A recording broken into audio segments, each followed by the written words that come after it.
MTN işi üzrə Bakı Hərbi Məhkəməsinin qanuni qüvvəyə minmiş hökmlü mülki iddia hissəsi havada qalıb. Zərər çəkmişlərə çatmalı 560.302 manat İbrahim Zeynalovun kredit borcu adı ilə ələ keçirilib.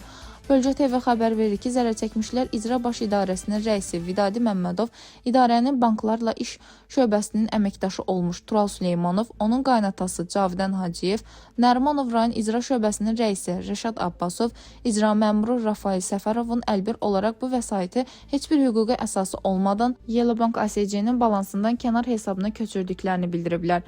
Rəsmi sənədlərdə əməliyyat kredit ödənişi kimi göstərilsə də, faktiki olaraq heç bir kredit ödənilməyib. Zərər çəkmişlər qeyd ediblər ki, bankın idarə heyətinin sədri Anar Həsənov zəmanət məktubu ilə bəyan edib ki, məhkəmə İbrahim Zeynalovun adına kredit ödənişini əsassız hesab edərsə, vəsait geri qaytarılacaq. Bakı Apellyasiya Məhkəməsinin 7.103-626 2025-ci sayılı qərarı ilə köçürmənin qanunsuzluğun təqsirlənməsinə baxmayaraq, Yellowbank pulu geri qaytarmaqdan imtina edir. Zərər çəkənlər qeyd edirlər ki, bu yalnız bir vəsait məsələsi deyil. Bu hüquqi sisteminə qarşı açıq meydan oxumaqdır.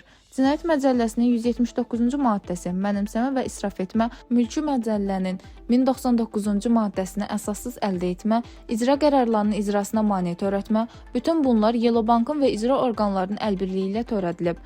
Ən skandal məqam isə Cavidan Hacıyevin adı ilə bağlıdır. O əvvəllər Azərbaycan Beynəlxalq Bankından 70 milyon manat kredit götürərək qaytarmadığı üçün 10 il həbsdə olub. Həbsdən sonra Kürəkən Tural Süleymanov vasitəsilə digər vəzifəli şəxslərlə əlbir olaraq zərər çəkmişlərin haqqına göz tikib, vəsaiti öz aralarında bölüşdürüblər. Zərər çəkmişlər artıq birbaşa Dövlət Təhlükəsizlik Xidmətinə və Mərkəzi Banka müraciət, Yellowbank ASC-də baş vermiş qanunsuz maliyyə əməliyyatlarının araşdırılması və məsul şəxslərə bank rəhbərliyi və icra orqanlarının əməkdaşlarının əməllərini hüquqi qiymət verilməsini, bankın əməliyyatlarına daxili audit aparılması və qanun pozuntularının aradan qaldırılmasını xahiş ediblər.